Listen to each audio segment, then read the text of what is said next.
Bonjour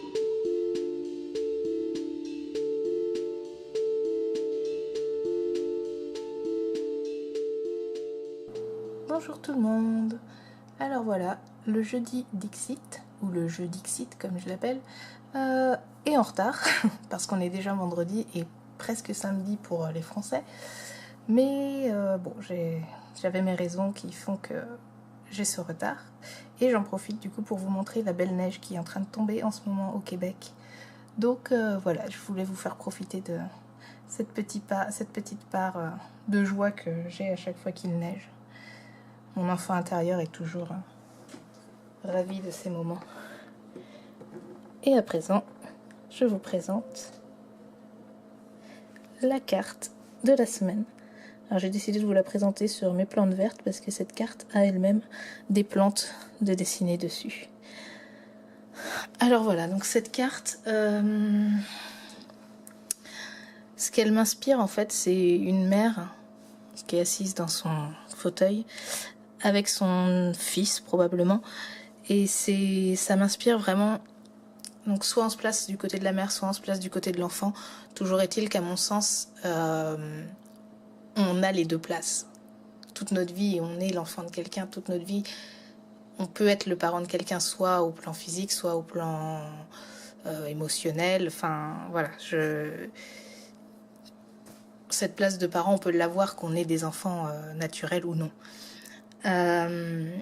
Donc cette carte me donne l'impression, en fait, quand on est du côté de l'enfant, c'est que l'enfant se confronte à ses parents. C'est une phase normale. On va se confronter à ses parents. On va être parfois très dur avec eux, très violent avec eux. Mais tout ça, c'est, comme on voit là au bout de la lance, un cœur. C'est pas contre le parent, c'est pas pour le blesser volontairement en tout cas, c'est juste pour évoluer nous-mêmes en tant qu'enfants, pour progresser dans notre vie, savoir connaître nos limites. Voilà, cette carte, c'est ce qu'elle m'inspire en fait. Donc c'est comme un jeu, parce que là, il est sur un petit cheval de bois à bascule, donc c'est un jeu. C'est comme un jeu qui est naturel. On doit se confronter aux parents pour pouvoir soi-même grandir. Et en face, du coup, la mère, l'enfant, elle le porte sur sa lance. Elle n'a pas la lance face à l'enfant, contrairement à l'enfant, qui, lui, a la lance face à la tête de sa mère. La mère, non, elle porte cet enfant. Donc, c'est comme accepter que ton enfant te défie pour qu'il puisse évoluer. Voilà, c'est ça. C'est cette part d'amour maternel qu'ont les mères en général, et les pères aussi bien entendu. Je dis amour maternel parce que c'est le terme qu'on utilise, mais ça marche pour les pères aussi. C'est vraiment, elle porte cet enfant pour l'aider à évoluer. Et cette carte, en fait, m'inspire un peu cette double position qu'on a dans la vie et ce travail intérieur qu'on doit faire, oui, que je trouve sain en tout cas, à faire. Et ça me parle vraiment de ça. Et après, c'est vrai que l'environnement de cette carte, donc on voit pas mal de plantes vertes, donc comme des palmiers, là comme une plante grasse type cactus, voilà. Et là, comme un arbre en fleurs, je retrouve plus le nom de cet arbre, qui est très très joli, quand c'est un des premiers arbres en fleurs, qui fait des fleurs blanches magnifiques. Et du coup, c'est vraiment cette idée de renouveau, de naissance, ça prolifère. C'est quelque chose qui va être bénéfique et qui va amener une croissance personnelle en fait. Donc voilà ce que m'inspire cette carte. Le fond, les couleurs aussi utilisées, le fond rouge rosé. Donc c'est le côté filial.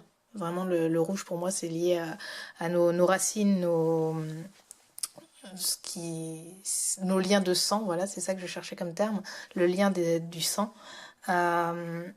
Mais aussi la violence que peut avoir ces actions de croissance en fait.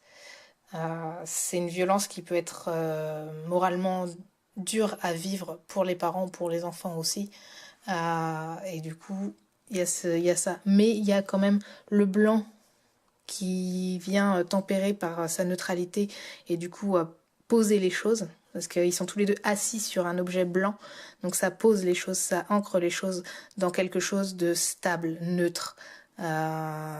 Où il n'y a pas de jugement l'un envers l'autre. Ils savent, et l'enfant et la mère, que c'est une phase de leur vie, une étape à passer. Et voilà, c'est vraiment ça. Après, il y a le vert, donc de l'espoir qu'on retrouve dans les... et de l'espoir et de la croissance, du coup, qu'on retrouve dans la lance de l'enfant et dans les plantes. Et ce bleu turquoise, donc qui ramène une touche de douceur et du coup de bienveillance. Après, il y a cette présence des casques, qui est justement où... Moi, ça serait plus une approche en disant... faut se protéger soi-même. On sait que ça fait partie de l'évolution, mais il faut se protéger malgré tout parce que c'est une étape compliquée à passer. Enfin, ça ressemble beaucoup à l'adolescence. Là, c'est un enfant qui est représenté, mais là, ça représenterait un adolescent, que ça serait plus parlant peut-être encore. Mais ces casques, c'est vraiment oui. Oui, la mère va être accusée ou le père va être accusé de telle ou telle chose par l'enfant en rébellion, mais le parent doit l'entendre, doit s'ouvrir à ce qui lui est dit, mais il doit aussi se protéger de ce qui lui est dit parce que tout n'est pas dit forcément de manière aussi violente qu'il va le percevoir lui-même. Donc, et l'enfant pareil, l'enfant peut recevoir des mots durs de ses parents, mais durs pour lui, mais qui sont pas dits de cette manière-là, pas volontairement dits de cette manière-là. Donc l'enfant lui aussi doit se protéger face à ce que lui diront ses parents. Voilà. En gros, c'est vraiment la vision de cette carte que je la trouve vraiment magnifique. C'est voilà, c'est la vision que j'en ai eue en la voyant. J'ai fait waouh. J'espère que cette vision-là va vous parler. Si c'est pas le cas, je suis curieuse d'avoir vos ressentis et vos interprétations à votre tour. Et du coup, de partager avec vous ce que cette carte vous raconte de votre point de vue. Après, je vais y réfléchir sûrement de mon côté aussi et peut-être que d'autres choses me viendront, mais là, en tout cas, c'est ça qu'elle me raconte. Voilà, bon, eh bien, je vous souhaite à tous un très bon vendredi, une très bonne fin de vendredi et un bon week-end à tout le monde. Et à la semaine prochaine pour un jeu Dixit. Bye bye!